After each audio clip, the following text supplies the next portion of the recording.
kita bisa ngedobrak. Itu aja bedanya sama Jakarta sebenarnya. Kita nggak lebih pinter kok. Karena kita buka jendela nih, jelek gambarnya. Makanya kita bikin set gitu. Makanya saya bikin LED, virtual production. Saya bikin LED, saya taruh tuh gambarnya Norwegia gitu. Atau planet Mars. Karena saya nggak happy sama kota Jakarta, saya buka jendela gitu. Tapi justru hal tersebut yang membuat kita jadi bisa lebih explore. Kita nggak happy sama gedung-gedung di Jakarta yang nanggung gitu secara desain. Bagus enggak, jelek banget juga enggak gitu ya. Sekalinya ada kafe bagus, sewanya mahal banget, 1 hari 30 juta gitu kan. Kita ngakal-ngakalin, tapi kita mampu menghasilkan karya, kita nggak bilang kualitas ya, dengan imajinasi yang seliar ini, seenggak-enggaknya lah. Tapi sedangkan saya cukup yakin orang Bali bisa lebih dari ini. Nah, jadi akhirnya apa? Orang hanya mau ke Bali untuk syuting kalau butuh pantainya, kalau butuh gunungnya, bukan karena orang Balinya. Nah, bayangkan kalau kalian explore sampai sebesar ini, sejauh ini, orang dari Korea akan datang ke siapa, misalnya namanya siapa, Beli siapa gitu ya. Saya mau bikin video klip sama si Beli itu, bukan karena Balinya, karena Beli dia. Gitu loh. Saya penyanyi nih, saya BTS nih, mau ke Bali nih, mau syuting video klip. Bukan bawa director dari Korea, enggak. Karena saya mau masih ini, sama Nyoman. Dia bagus bikin karyanya gitu loh. Kenapa nggak mungkin ya? Mungkin lah. Ya enggak? Saya nggak bilang semua orang Bali seperti itu. Tentunya banyak yang enggak. Tapi rata-rata dari yang saya tahu ya, kembali lagi kalau saya salah, saya minta maaf. Tapi ini yang saya lihat. Ketergantungan terhadap alam yang sudah sedemikian bagus terlalu tinggi, sehingga hanya itu yang menjadi cara berpikirnya. Saya ngelihat ini tuh banyak kafe-kafe atau rumah-rumah di Bali yang kasarnya gini, namanya juga video kan bebas kan, everything you can imagine is real lah. Orang Bali bikin film, misalnya tentang horor atau nggak perlu selalu bertema surfer atau bertema turis di Bali atau bertema apa Bali ya, maksudnya bikin film yang temanya internasional atau temanya umum, settingnya pun juga misalnya kayak gini ya, ini hanya sebagai kecil lah dari ribuan referensi lain. Apakah lantas dibilang jadi tidak mencintai kelokalan? Enggak juga sih, buat saya culture itu dari hati ya. Maksudnya kita bicara Japanese culture gitu ya. Keterkaitan mereka dengan culture tradisional kan juga jauh secara visual, tapi secara culture, pembawaan, pola pikir dan lain-lain itu nggak akan lepas sih sebenarnya gitu. Dan budaya itu kan sebenarnya juga berevolusi sebenarnya kan, ya nggak sih? Karena kalau kita ngomongin culture aslinya, kita kembali ke zaman primitif. Kalau di Goa tinggalnya, culture yang kita kenal sekarang kan hasil evolusi dari apa era-era sebelumnya gitu. Jadi saya rasa kita sudah harus mulai bergerak, lepaskan diri kita dari ketergantungan terhadap tempat kita berada, dimanapun itu ya, di Bali ya, di Jogja ya, di Papua, di mana. Jangan hanya terikat sama visual yang ada di tempat kita. Lepas aja, kita bisa create kok, imajinasi itu bebas. Kita orang Papua nggak harus bikin film tentang orang di Papua. Boleh kok bikin film tentang orang di Mars, sah-sah aja ya nggak sih? Orang di Palembang misalnya atau di Aceh gitu. Boleh-boleh aja bikin film tentang seorang ekspedisi ke planet Saturnus. Ya sah-sah aja gitu. Dan saya rasa di era ini dengan alat makin murah kita mampu ngelakuin itu kok. Nah, inilah yang saya sebut tadi, saya hubungkan dengan kualifikasi apa yang dibutuhkan di new normal. Itu, kita harus ngelepasin diri dari itu. Itulah yang dibutuhkan. Saya belum lama ini sering sekali ngomong bahwa saya mau melepaskan diri dari definisi videografer. Saya nggak mau di definisi. Karena masa depan videografi bisa aja loh adalah interaktif video gitu. Bisa aja loh. Masa depan videografi bisa aja loh VR video. Bayangkan kalau saya segitu ngototnya bilang saya videografer gitu ya. Sedangkan teman saya seorang agen properti sudah bisa bikin video sendiri buat jualan rumah gitu. Kan jadi lucu. Saya profesi bertahun-tahun nyari ilmu, sedangkan buat beberapa jenis pekerjaan sudah jadi ilmu dasar kayak orang ngetik, kemampuan bikin video. Saya nggak mau profesi saya dibatasi oleh itu. Jadi ya udah keluar aja. Pokoknya kita orang kreatif, titik, jebret gitu. Itu cara saya berpikir, dan saya rasa itulah yang akan menjadi spirit untuk bertahan di new normal. Generalis aja, lepaskan diri dari semua batasan, bikin yang gila gitu. Besok habis seminar ini, coba deh bikin karya yang lu belum pernah bikin. Lu coba deh di Bali, oke. Coba kali ini gue mau coba nyembunyiin Balinya. Nggak apa-apa kan, buat latihan doang. Gue mau coba bikin orang-orang lihat, dipikirnya bikinnya di Rusia. Nggak apa-apa gitu, bikin aja dulu. Masalah ntar jadinya kayak apa, kan proses. Nah, berikutnya yang mau saya sampaikan adalah konsep. Sekarang gimana sih? Ini udah sejam ya. Berikutnya itu adalah sebuah konsep kolaborasi. Ini sering sekali saya tuh ngomong dengan teman-teman dari berbagai profesi bahwa salah satu kunci untuk bertahan di masa depan adalah kolaborasi. Yang tidak mau kolaborasi akan tersingkir pasti. Jadi segala macam bentuk persaingan dan lain-lain yang masih menganggap teman satu profesi adalah saingan dan kita saling nyembunyiin, saling nikung, saling ngomongin, mereka tidak akan survive di masa new normal, saya jamin. Itu adalah kuncinya. Kolaborasi itu adalah cara paling cepat untuk menaikkan standar. Sharing knowledge. Saya nemuin A, nemuin cara baru A. Saya share ke teman saya. Dia juga tahu, tetap dapat. Ntar teman saya nemuin cara lagi yang lebih canggih lagi. Dia share ke saya. Sampai disadari dalam 2-3 tahun, kelompok ini yang kolaborasi, levelnya akan jauh di atas yang lainnya. Karena kalau kita sendiri-sendiri, dalam setahun berapa kali sih kita mampu berinovasi? Belum tentu sekali, betul nggak? Ada yang setahun stuck gitu aja. Baru tahun berikutnya, saya mau berinovasi ya, nemuin cara baru, nemuin ide baru. Mungkin 2 tahun sekali kita ketemu dengan cara baru, ide baru. Kalau kita berkolaborasi, kebayang nggak? Kita sharing knowledge. Jadi kayak seakan-akan kita kayak bikin pusat riset bersama. Gue udah ide baru nih, gimana kalau lagi gini-gini? Wah, ide lu oke, gue pakai ya. Oke bro, pakai aja udah. Jangan khawatir, rezekinya nggak akan ketuker. Tenang deh. Nanti teman kita juga gitu, ada ide baru. Jadi kita ada peningkatan knowledge secara simultan. Dan kelompok yang berkolaborasi akan jauh lebih cepat naik dibanding yang tidak berkolaborasi. Nah, tadi ngomongin kolaborasi, ngomongin ini. Nah, tadi kita ngomongin kolaborasi, kita ngomongin lepas dari ini. Sekarang kita ngomongin efisiensi. Ini saya tadi udah pernah menjelaskan soal itu soal virtual production. Ini juga hasil kolaborasi. Saya sendirian tuh nggak mungkin bisa bikin Unreal Engine, LED background dan lain-lain. Karena kita berkolaborasi, kita saling sharing knowledge, yang dia dapat apa kita sharing, maka tanpa disadari dalam jangka waktu yang sangat singkat, kita sudah mencapai satu titik pencapaian teknologi yang mungkin tahun lalu saya tuh nggak pernah ngebayangin. Ya karena kolaborasi. Saya pun juga dengan sangat senang hati saya share apa yang saya dapatin. Saya nggak pernah menganggap bahwa apa yang saya dapetin dari sini pengalamannya harus saya sembunyiin. Enggak kok. Saya kalau mau nanya silakan nanya, nanti kita akan pasti. Saya pengen juga kalau pengen sama-sama kita naik bareng-bareng lah gitu kasarnya. Ya, nah, nomor 3. Ini mungkin yang terakhir. Nomor 3 adalah you have to put your standard as high as you can. Ini juga penting banget. Kenapa saya ngomong kayak gini? Saya tuh sama satu pernyataan. Jadi saya tuh ngepost lensa Sony ini di Instagram. Saya ngepost, ini emang lensa yang emang saya pakai terus sih. Saya sejak pakai lensa ini, jam 50 mm f1.2, saya tuh seneng banget karena nih lensa tuh bikin saya males. Jadi pakai lensa ini tuh langsung bagus gitu ya. Nah, ada orang ngomong kayak gini, namanya saya sembunyikan, dan orangnya ada apa enggak di sini saya nggak tahu sih. Dibilang emang keren sih, tapi apa daya yang saya cuma bisa sewa di rental.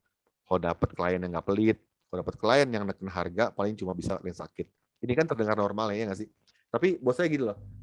Kalau saya di posisi dia, saya akan paksain untuk mengeliminasi klien yang pelit. Karena I have to put my standard. Kalau saya merasa lensa ini adalah lensa yang bisa signifikan membawa saya ke satu level tertentu, saya akan tahan di situ. Nggak ada kompromi untuk di bawah itu, titik. Kalau misalnya akhirnya perlu menolak beberapa pekerjaan karena nggak ada budgetnya, saya mending tolak. Atau saya nggak tolak, saya subsidi dari uang saya kalau perlu. Karena standar itu penting. Karena kalau kita udah bertoleransi dengan standar, kita nggak sadar nih akan turun terus. Nah, analogi standar ini kan saya hanya analogikan dari lensa, tapi tentunya pasti macam-macam. Ada yang dari standar proses kerja, standar kamera, standar lensa. Intinya kalau kalian sudah menemukan satu kombinasi yang ideal, secara standar gambar, standar hari persiapan, standar lokasi, standar apapun juga, please keep it depth. Jangan pernah kasih kompromi. Naik boleh, turun nggak boleh. Karena itulah salah satu hal yang membahayakan apa sih imajinasi kita. Kita selalu kayak kompromi sama hal-hal lain. Nah, kita ngomongin standar.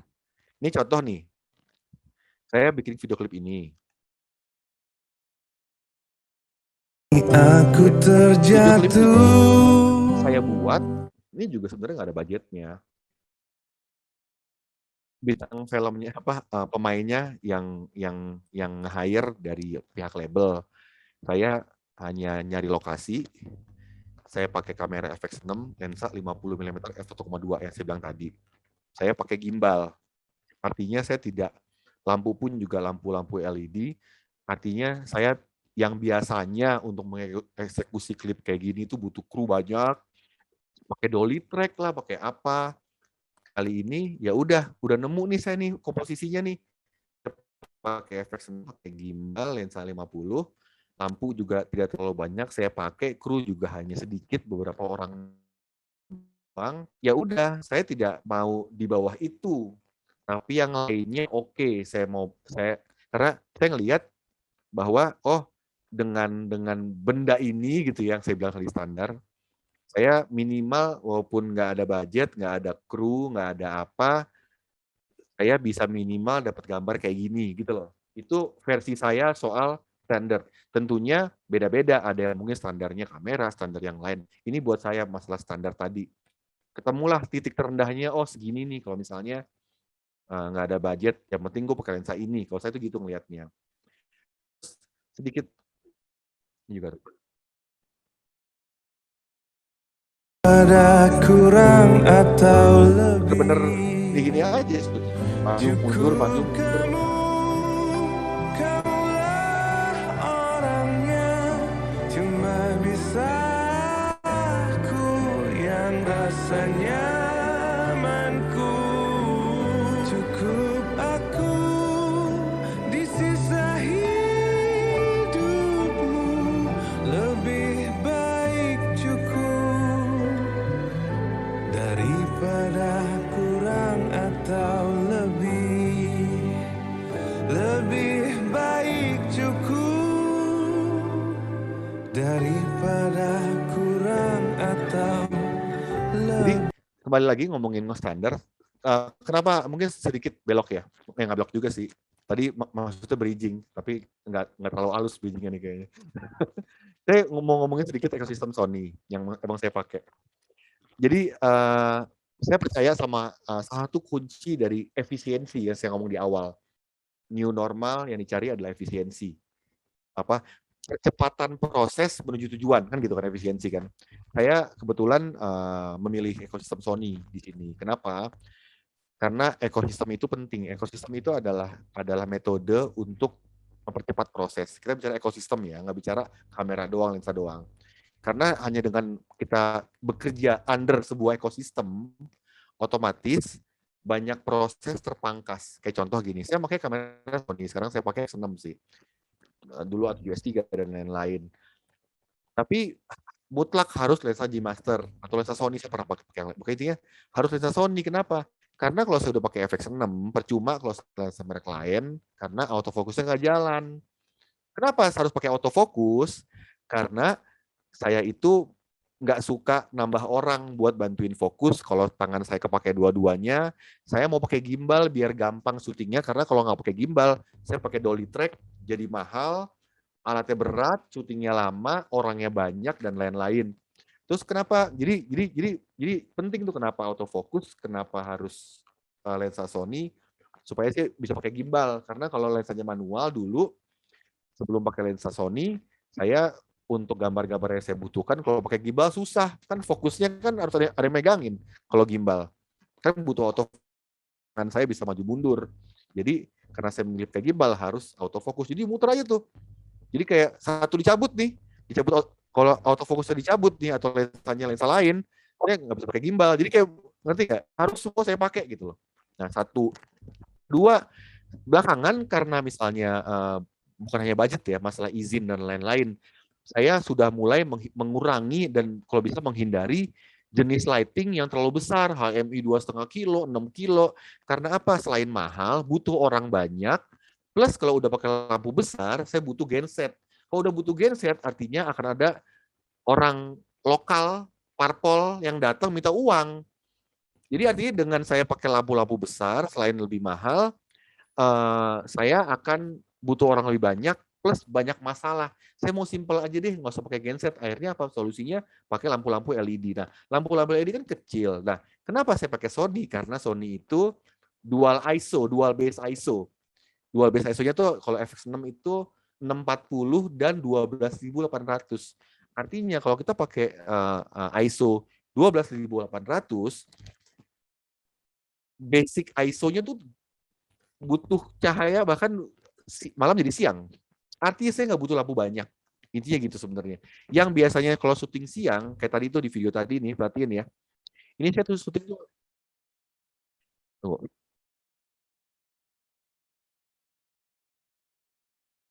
Tuh, lihat nggak luarnya? Luarnya itu saya kasihkan hitam. Karena kalau luarnya saya buka, matahari masuk, untuk bikin lighting yang saya inginkan, saya butuh lampu lebih gede lagi, bener nggak? Butuh lampu 6 kilo supaya dapat backlight. Akhirnya, karena saya pakai lampu yang kecil, saya kasihkan hitam. Saya bekerja dengan native ISO 12.800. Jadi biasanya tuh ruangan malah saya gelapin dulu, saya kasih lampu kecil pelan-pelan.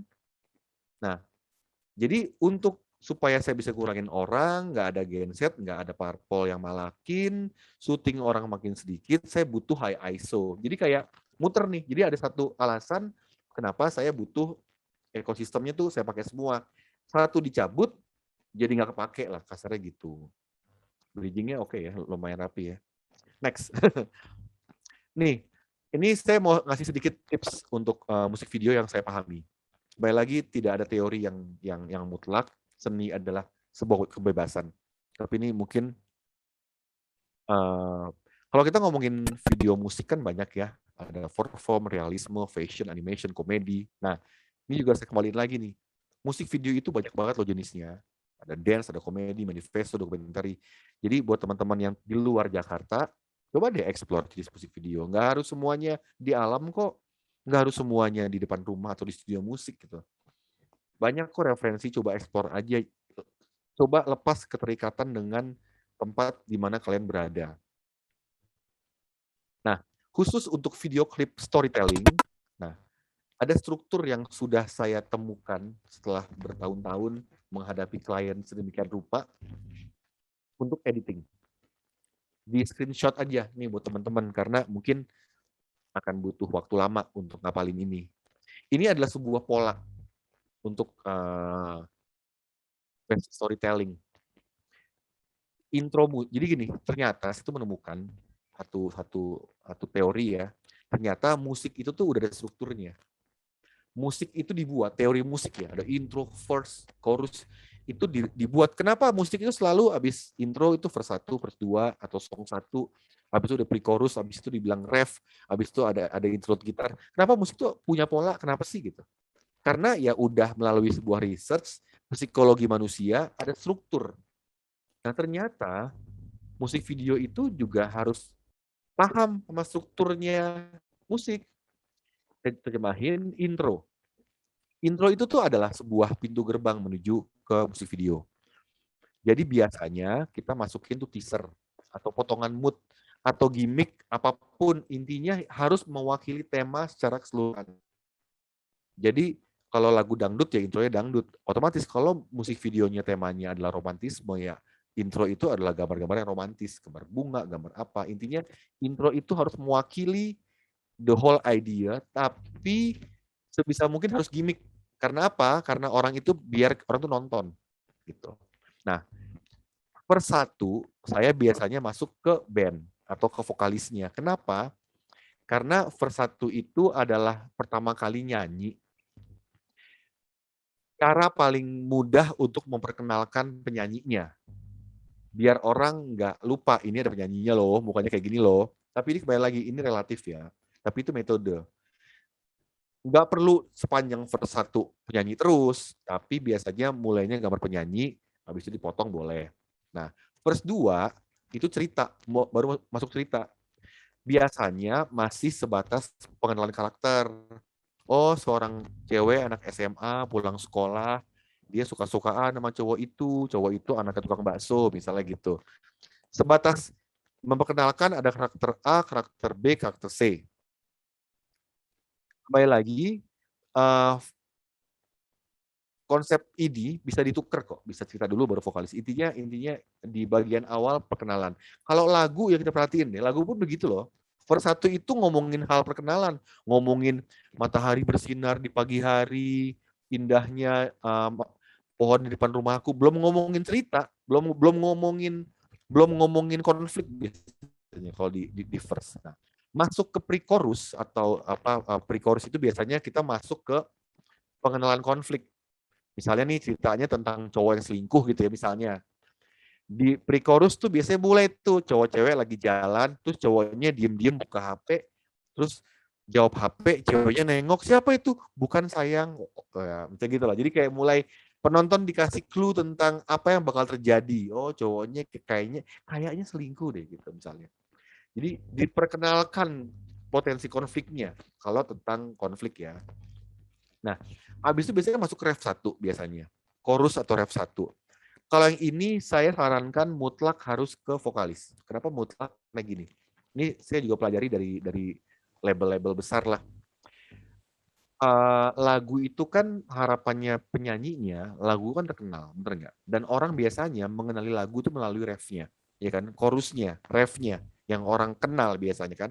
Nah, kenapa sebaiknya tuh muka vokalis? Biar kalau kita mendengar lagu itu di pantai, di mall, di stasiun, di kereta api, di angkot, di taksi, saat kita dengar refnya, yang terbayang di benak kita atau di benak penonton atau di benak orang adalah wajah vokalisnya, bukan ceritanya.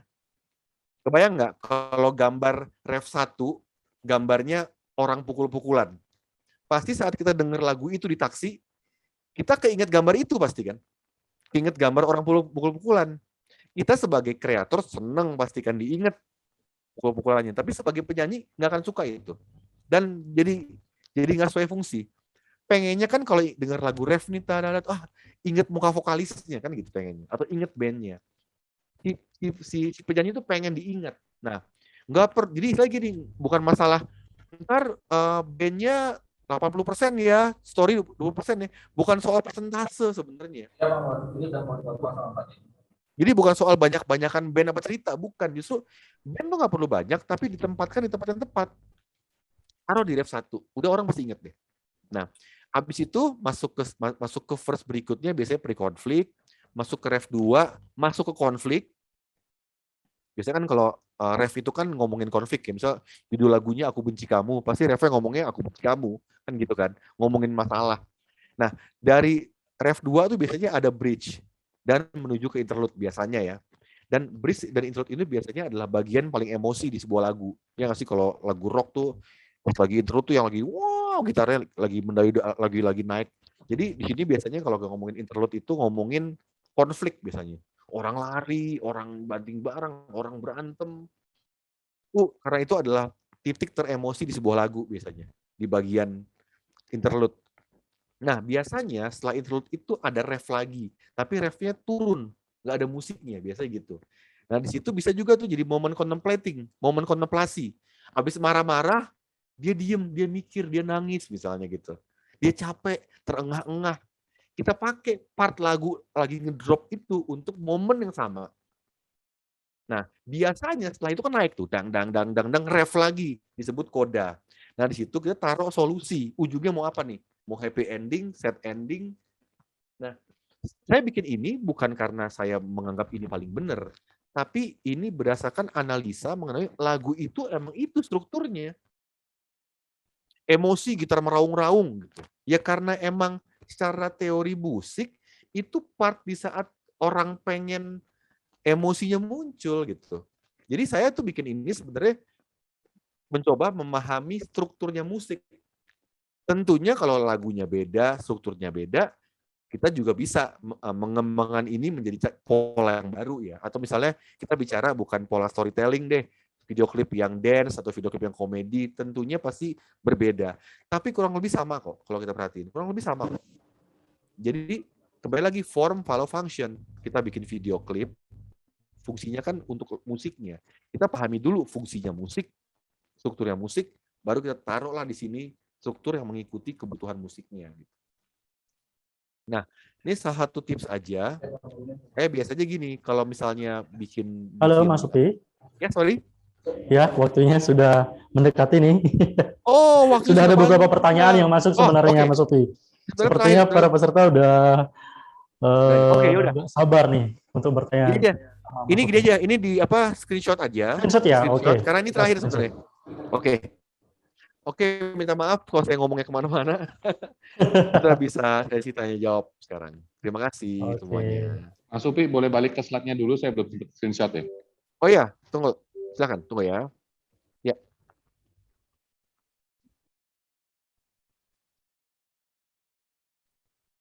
Tadi bikin slide ini. Oke, makasih. Asumsinya 45 menit ngomong. Ternyata berapa lama? Sejam lebih ya? Lebih, Mas Upi. sorry. Oke, ya udah kita diskusi ya. Oke. Cuman tadi sudah diinfo sama Mas Andis ya, akan ada sharing yang mengenai musik ya, Mas Andis ya. Halo Mas Andis. Mungkin bukan musik. Sony itu mengadakan festival film. Yang detailnya mungkin nanti dari Adis akan sampaikan. Jadi festival film yang hadiahnya cukup besar dan berskala, saya lupa, Asia Pasifik kalau nggak salah. Oke, Mas Adis sudah siap presentasi sharingnya? Oke, halo, selamat malam. Sebentar. Oke, Adis silakan. Iya. Boleh saya diizinkan untuk share screen? Saya tadi sempat Silakan Mas Adis. Oke, sudah bisa. Oke, layar saya semoga sudah kelihatan. Oke, teman-teman, selamat malam. Saya sebelum tanya jawab, saya satu lagi ya info yang cukup menarik ini. Jadi Sony Asia Pasifik ini membuat film, itu namanya World of Film. Jadi apa itu? Adalah filmmaking competition. Jadi kita memiliki dua untuk umum dan untuk pelajar. Jadi pesertanya itu dari negara-negara Asia Pasifik. Selain Indonesia ada Hong Kong, Taiwan, Korea, dan seterusnya. Di situ bisa dilihat. Jadi film seperti apa yang bisa teman-teman buat? Ya bisa short movie atau yang film berdurasi yang lebih panjang lagi. Ya dia minimal 2 menit sampai 20 menit. Bisa genrenya fiksi dan non-fiksi. Dengan ketentuannya 80% dari keseluruhan film itu di-shoot menggunakan body kamera Sony. Kamera Sony ya, sekali lagi body kamera Sony. Jadi lensanya bebas, tapi body kameranya harus Sony, 80% dari film itu. Jadi untuk kategori umum ini, dia bisa individu maupun tim produksi dari semua level, semua tingkat perfilman dari amatir sampai profesional bisa boleh ikut. Dan untuk yang pelajar, hanya pelajar-pelajar yang mengambil program S1 atau D3 diploma dalam penjurusan perfilman, mau itu sinematografi atau seni perfilman, pokoknya yang industri film itu. Oke. Bagi gimana kita bisa memastikan bahwa teman-teman menggunakan kamera Sony. Nah, di situ makanya teman-teman yang mau ikut, mau join lombanya harus memastikan ada syuting behind the scenes-nya. Behind the scenes-nya itu bisa dalam bentuk video atau foto. Kalau video itu dia durasinya 2 sampai 3 menit, dan kalau foto dia minimal 5 foto untuk bukti bahwa kita menggunakan body kamera Sony ketika kita gitu. Jurinya siapa, yang menilai film kita itu siapa, itu dia industri expert dan profesional dari seluruh Asia Pasifik, jadi nggak usah diragukan lagi. Kemudian ini hadiahnya sangat menarik ya, jadi mungkin teman-teman kalau dengar wah ini lombanya di seluruh Asia Pasifik susah dimenangnya, jangan khawatir karena kami juga pasti akan memilih satu pemenang lokal dari setiap kategori dengan hadiahnya luar biasa. Untuk pemenang lokal dari Indonesia, hadiahnya itu 1 buah Sony FX3 dan 1 G-Master lensa pilihan dari teman-teman. Jadi cuma 1 FX3 dan 1 lensa G-Master. Jadi teman-teman bisa lihat di websitenya untuk keterangan lebih jelasnya. Dan untuk di regional Asia Pasifik dapat $15.000 US begitu. Untuk yang pelajar hadiahnya 1 buah Sony yang kit. Itu untuk yang lokal, dan untuk yang regional hadiahnya $8.000 cash. Begitu. Untuk pendaftarannya teman-teman bisa cek di website ini, nanti linknya juga akan dibagikan di grup. Bisa lihat ini petunjuknya, ikutin aja, cukup mudah. Dan nanti kira-kira formnya seperti ini, begini ya, tinggal diisi aja sesuai dengan disuruh di situ. Kemudian waktu pendaftarannya mulai kapan, sebenarnya udah dibuka dari bulan Agustus kemarin, dan dia ditutup pada bulan Desember. Jadi sampai tanggal 31 Desember 2021. Apa aja kriteria yang harus dipenuhi seperti yang tadi sudah dijelasin, 80% filmnya syuting menggunakan kamera Sony. Kemudian juga harus disiapkan master videonya dengan resolusi 4K, rasio 16:9, karena nantinya pemenang-pemenang yang finalis, yang dipilih menjadi finalis itu akan diminta untuk atau mengirim videonya dalam bentuk 4K. Kemudian BTS-nya seperti video atau foto. Kemudian juga jika filmnya dalam berbahasa yang non-Inggris, harus menggunakan subtitle yang berbahasa Inggris begitu. Cara submit filmnya bisa diperhatikan baik-baik websitenya, kemudian diupload juga di YouTube dengan judul World of Film by Sony Asia Pacific, kemudian judul film teman-teman ditambahkan dengan hashtag Sony World of Film. Format videonya minimal Full HD 1920x1080 dengan rasio 16:9, dan websitenya di sini bisa teman-teman lihat ya, nanti atau di chat ini. Dan itu saja sharing dari saya, Mas Dedi. Saya juga teman-teman bisa sharing tanya jawabnya. Oke, silakan dilanjutkan dengan tanya jawab.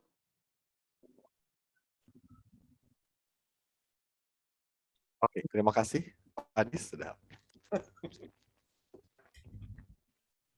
ikutan tuh, seru tuh, gede lagi hadiahnya. Gue boleh ikut ke sini? Nggak boleh ya? Waduh, nggak boleh. Boleh nggak sih? Nggak boleh. coba. Ada ininya nggak sih? Persyaratan larangan? Enggak lah. Itu mungkin coba tanya Kak V, ada di sini juga dia. Main banget tuh. Oke, mungkin Mas Dedi boleh membacakan pertanyaan-pertanyaan beberapa ya dari teman-teman tadi. Oke, karena di kendala teknis, mungkin saya take over dulu untuk pertanyaannya. Oke, dari Fulviandi Dalope, ya Dalop.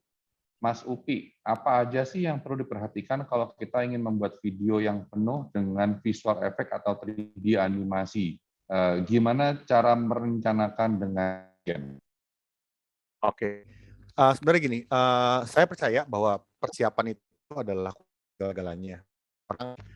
Banyak gini loh, kayak contoh nih, sampai hari ini ya, kalau saya nawarin konsep green screen gitu ya ke klien, selalu nanya, entar hasilnya bagus ke sih gitu. Kenapa? sedangkan teknologi green screen itu 80-an juga udah dipakai orang. Masih sampai hari ini masih ada klien yang meragukan hasilnya gitu ya. Ya sebenarnya karena banyak pelaku seni yang tidak yang melakukan teknik itu tapi tidak mengikuti prosedurnya gitu, kasarnya gitu loh. Dan semua kunci itu ada di persiapan. Banyak sekali orang berpikir bahwa kalau pakai green screen itu artinya tugasnya di belakang, entarlah udah syuting dulu aja, entar belakangan aja biar orang postnya yang ngerjain gitu, atau nanti lightingnya gini aja, entar belakangnya. Sedangkan justru penting banget kita tahu apa backgroundnya saat syuting, karena itu berhubungan banget dengan desain lighting. Jadi kalau lightingnya bener ya, kita udah tahu backgroundnya apa, green screen tuh gampang banget, tinggal klik selesai, langsung bagus, langsung realistik, langsung rapih. Nggak pakai ngulak-ngulik gitu. Karena apa? Ya itu sebenarnya kan sederhana kita mikirnya di awal apa di akhir. Jadi saya tuh sangat percaya bahwa penting sekali preps. Terus ngomongin CGI itu kan banyak faktor ya. Ada butuh 3D, ada butuh apa. Nomor satu sebenarnya gini, paling gampang tuh saya tuh percaya sama result oriented. Teknik itu bisa berbagai cara. Ngomong science fiction dulu. Kita mau bikin apa sih sebenarnya gitu loh. Bikin apa sih? Pakai referensi yang dipahami bersama, cari referensinya deh. Lighting kayak gini, bakal kayak gini. Kita harus membayangkan output kayak apa. Kalau perlu kita gambar, kita apa. Intinya kita harus tahu betul mau bikin kayak apa. Jangan masih setengah kita ngeraba terus udah syuting. Harus tahu gitu. Lighting langitnya bakal warna apa, sumber cahaya dari mana, gambarnya apa, efeknya bakal apa, bakal ada efek apa, ledakannya seperti apa, atau efek visualnya pesawat luar angkasa kayak apa, harus punya bayangan yang persis seperti itu. Benar. Nah kalau udah kita tahu mau bikin apa, sebenarnya tinggal nyari, gampang sebenarnya. Jadi nggak ribet kemana-mana gitu. Saya sih percaya sama persiapan gitu. Jadi metode tuh itu kok sekarang kok ngomongin visual effect ya, udah gampang banget kok. Kita bicara 3D misalnya. Udah banyak software yang kasarnya template lah. Ya nggak sih? Butuh pesawat luar angkasa gitu. Nggak perlu kita modeling, texturing. Udah bisa beli gitu. $5 dapat tuh pesawat luar angkasa gitu kan. Rendering pun nggak harus di Blender yang butuh GPU besar. Kita bisa pakai After Effects, pakai Video Copilot misalnya. Kan cloud rendering. Kita tempelnya juga nggak perlu di After Effects. Bisa juga di Final Cut Pro atau Premiere. Intinya metode itu bisa apapun. Dan saya justru malah paling senang kalau nemu metode dengan cara yang paling gampang. Tadi saya bilang saya bikin The Massive video clip pakai Final Cut Pro aja, nggak pakai. Karena sebenarnya kuncinya di persiapan. Udah tahu kayak apa ya, udah gitu. Moga-moga menjawab ya. Oke, thank you Mas Upi. Ini ada pertanyaan kembali Mas Upi dari Imadi Indrawan. Nah, Mas Upi mau tanya nih, setiap video yang dibuat apa selalu buat storyboard atau langsung eksekusi Mas Upi? Thank you. Storyboard itu kalau buat saya bukannya mutlak ya, tapi gini, harus punya guideline yang jelas. Kalau paling gampang, kalau orangnya banyak, kita harus jelasin ke banyak orang, bikinlah storyboard. Karena kadang-kadang kita cuma ngomong, entar adegannya side shot itu beda-beda di semua orang. Sebaiknya kita bikin se-clear-clearnya. Kalau ada orang banyak ya bikin board, biar jelas di mana angle-nya. Kadang-kadang kalau saya malas bikin board, saya cari referensi aja yang dekat. Intinya fungsi board atau referensi atau apa itu adalah sarana kita untuk menjelaskan isi kepala kita ke orang lain kan. Karena kita kerjakan sama orang lain. Kalau kita syuting sendiri, ngedit sendiri, semua sendiri ya nggak perlu board, udah di kepala semua kan. Tapi kita butuh media untuk menerjemahkan isi kepala kita ke orang lain. Board adalah salah satu media yang paling umum gitu. Nah, nyambung dari pertanyaan tadi, ini dari Raden Deni Project dari Kalimantan Barat. Keren. Assalamualaikum Om Opi. Nah, dia bertanya, lensa yang cocok buat klip video apa ya Mas Upi? Oke, itu pertanyaan sebenarnya gini, semua lensa cocok buat semua hal. Kalau kita ngomongin itu ya, jadi tidak ada lensa A yang paling cocok buat B. Karena gini, semua lensa itu punya alasan, punya efek psikologis yang berbeda. Satu video klip bisa mempergunakan beberapa lensa. Demikian juga iklan dan lain-lain. Itu gini, lensa itu bukan kalau video klip lensanya apa atau apa, tapi lensa itu tuh masing-masing tuh ada efek psikologisnya. Kalau rasanya begini, ini begini. Jadi sebaiknya kita lagi bagaimana cara kita bervisual ya, selera kita akan tahu kok lensanya apa. Nah, kalau saya pribadi, saya dulu suka banget pakai lensa 24 atau 35. Karena 24 atau 35 itu saya bisa dapat close up, tapi belakangnya agak lebar. Saya bisa main handheld, saya suka handheld. Ada orang yang nggak suka handheld, ada orang yang suka close up-nya di lensa 16 yang nggak apa-apa, ada orang yang suka close up-nya di lensa 200 yang nggak apa-apa. Kalau saya dulu suka 35-4, karena saya suka agak, walaupun close up, belakangnya agak lebar. Tapi belakangan, jujur, saya belum lama ini kan ada lensa baru ya, 50 GM f1,2.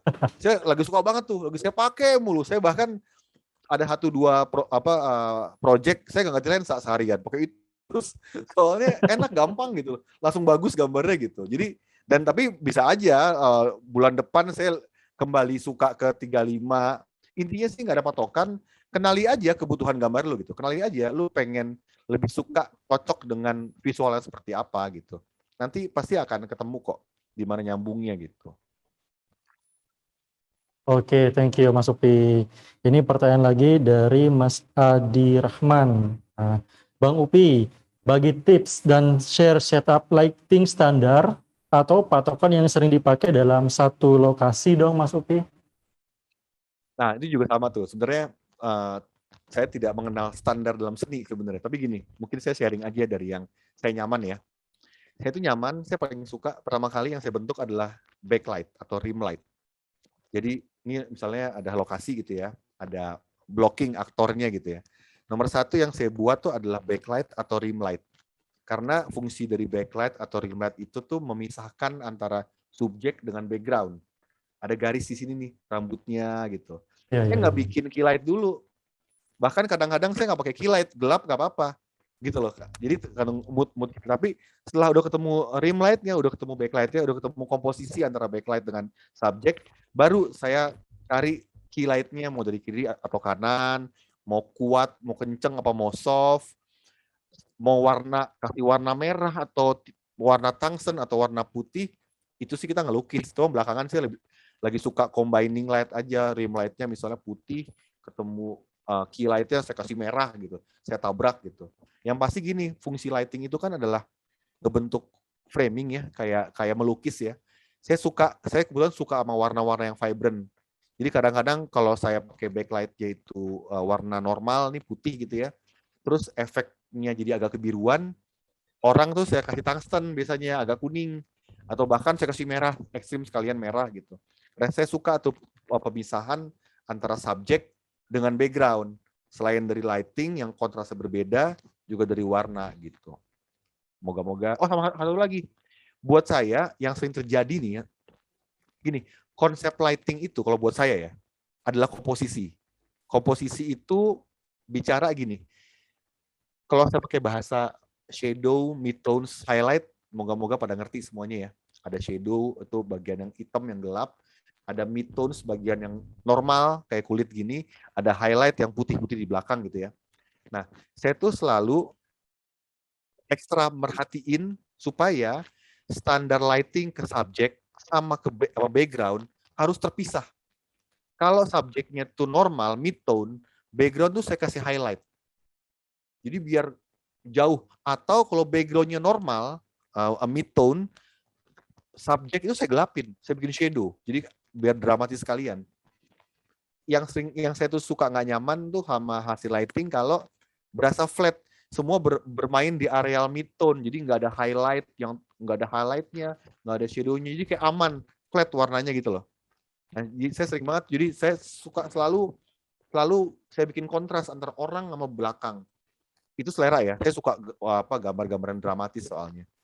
Kalau saya biasa kayak gitu. Oke, semoga menjawab ya teman-teman. Mudah-mudahan ya. Nah ini dari Gandhi Mayaswara, pertanyaan berikutnya.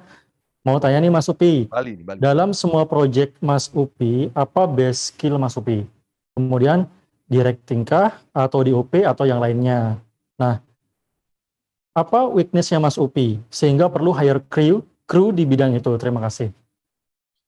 Kalau basic saya, dulu tuh graphic designer. Enggak, saya kuliah tuh bahkan product designer. kuliah Product product designer. design, kerjaan pertama itu graphic design, baru masuk ke videografi.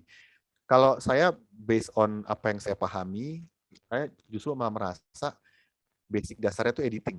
Kalau saya pribadi, editing dulu yang harus dipahami. Karena apa? Semua kunci itu di editing.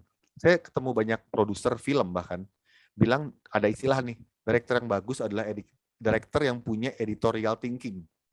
Artinya dia tahu seperti apa shot yang dibutuhkan editor. Sebanyak apa dia ngambil close up shot, sebanyak apa dia ngambil movement, selama apa adegannya. Jadi semua yang kita ambil di lapangan semua based on kebutuhan editing. Nah, penting sekali seorang videographer itu memulai segalanya dari editing. Karena kalau kita bisa ngedit, kita tahu shot kayak apa yang kepake, apa yang nggak kepake, ya nggak sih? Kalau abis wide shot pakai drone misalnya, bagusnya gambar apa gitu.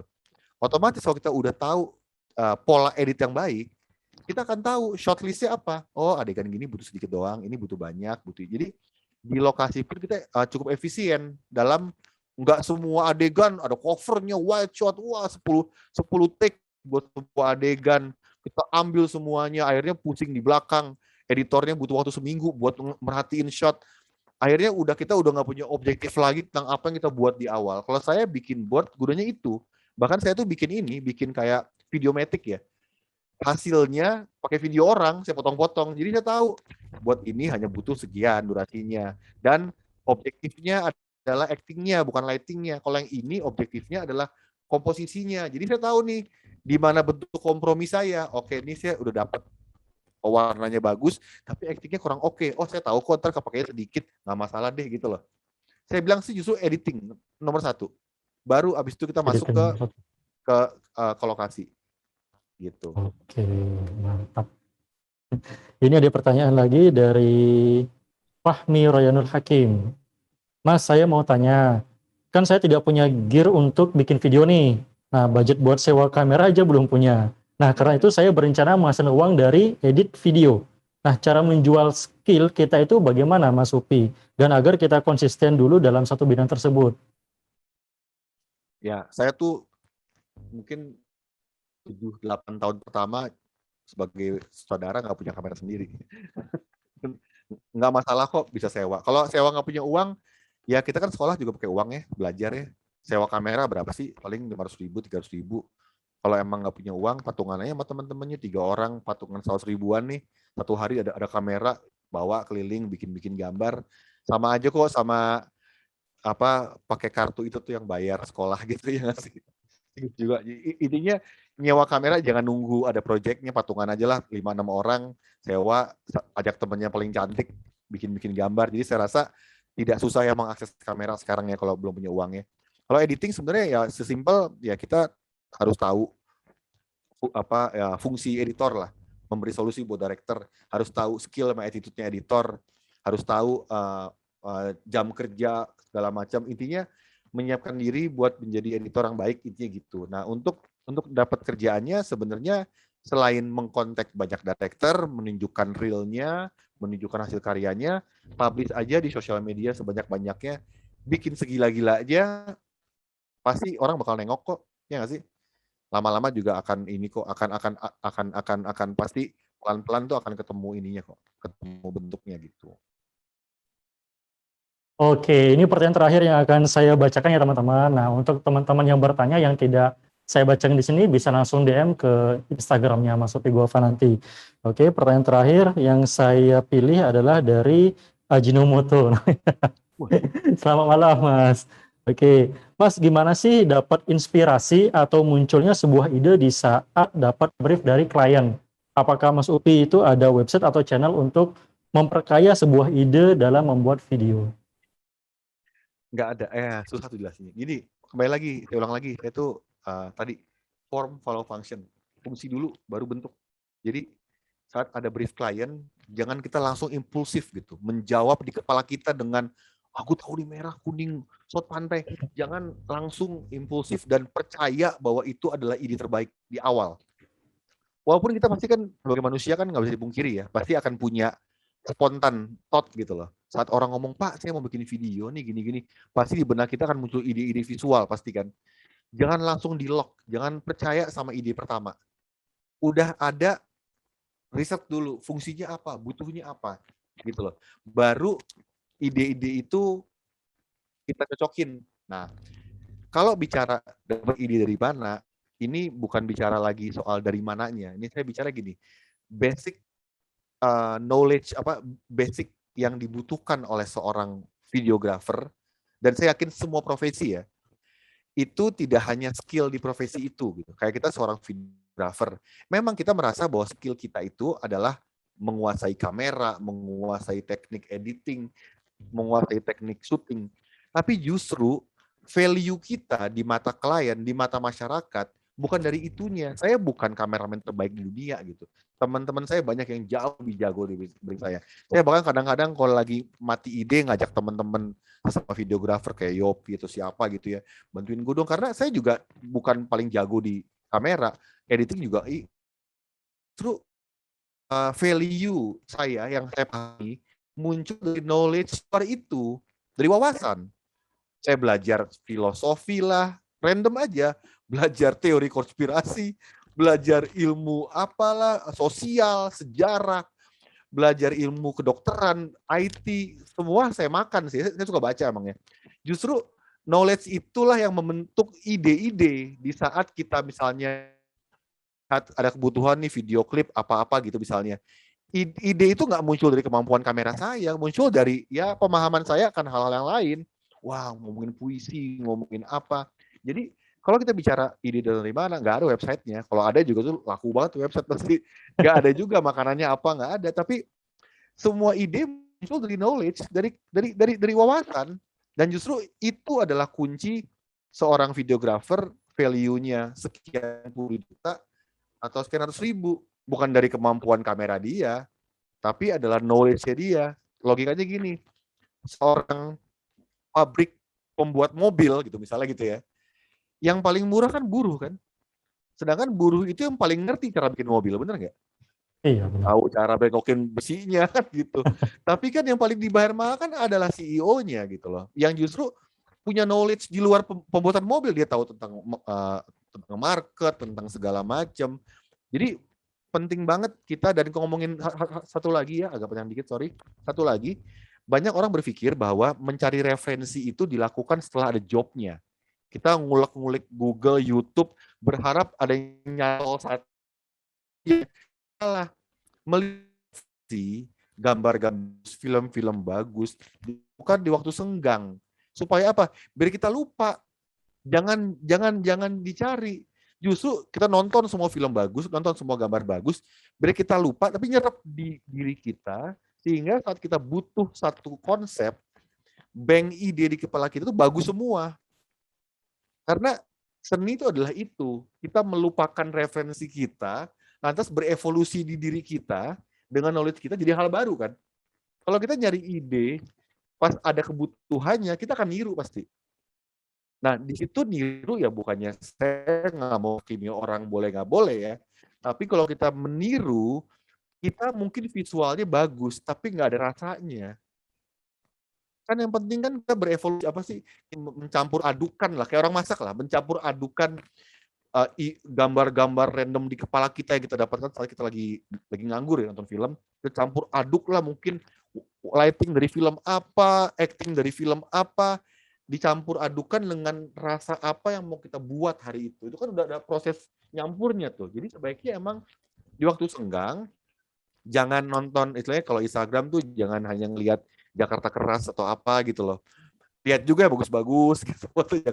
Jangan ngelihat yang cupu-cupu doang. Perkayalah kepala kita apa gambar-gambar bagus, ini bagus, supaya nanti pasti muncul, nggak bakal hilang kok, pasti muncul gitu. Benar. Wah, thank you banget nih Mas Vigova atas sharing ilmu mengenai videonya. Nah, teman-teman, tadi adalah penjelasan dan pertanyaan terakhir dari online kelas malam hari ini. Oke, sekali lagi saya ingatkan untuk teman-teman apabila ingin melihat promo-promo terbaru Sony, bisa cek di Instagram kami @sinarfoto_bali atau bisa langsung ke sinarfoto.com di website kami. Bisa juga cek nanti untuk video ini akan kami up juga di channel YouTube kami di Sinar Foto channel. Oke, teman-teman. Jadi minta tolong di-subscribe. Oke, sebelum kita mengakhiri ini, saya ucapkan terima kasih kepada Sony Indonesia sudah bekerja sama kepada kami untuk menemani para peserta dan senior foto untuk berbagi ilmu mengenai videografi. Thank you Mas Upi, thank you Mas Adis. Kita say hello dulu teman-teman, kita buka dulu videonya. Mungkin kita foto bareng dulu ya teman-teman. Baik, rekan-rekan sekalian, tolong dihidupkan dulu semua kameranya. Kita akan ambil foto bersama ya. Oke, ayo. Masih banyak yang belum nyalakan kameranya nih. Wow, luar biasa Kita akan ambil banget 2 kali pesertanya. ya. Oke. Oke, kita akan ambil yang pertama. Siap ya? 1, 2. Oke, yang kedua. Hidupin kameranya. Ayo teman-teman, buka kameranya. Ayo, Respian, Budi Soleman. Oke, Deka foto nih, Deka ayo. Siap ya? 1, 2, 3. Oke, terima kasih. Ada yang gini ya. Jadi saya kembalikan.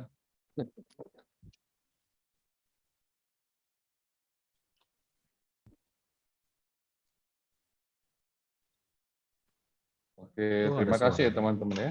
Nggak ada suaranya. Iya. Baik, mungkin ada gangguan internet di sana. Baik, teman-teman, terima kasih atas partisipasi malam ini. Terima kasih Om Upi. Wah, terima kasih sharingnya malam ini, luar biasa. Terima kasih teman-teman dari Sony semuanya. Ya, teman-teman semua, selamat malam. Sampai jumpa lagi di kelas Sinar Online yang berikutnya. Terima kasih, sampai jumpa. Makasih semuanya ya. Terima kasih. Bye.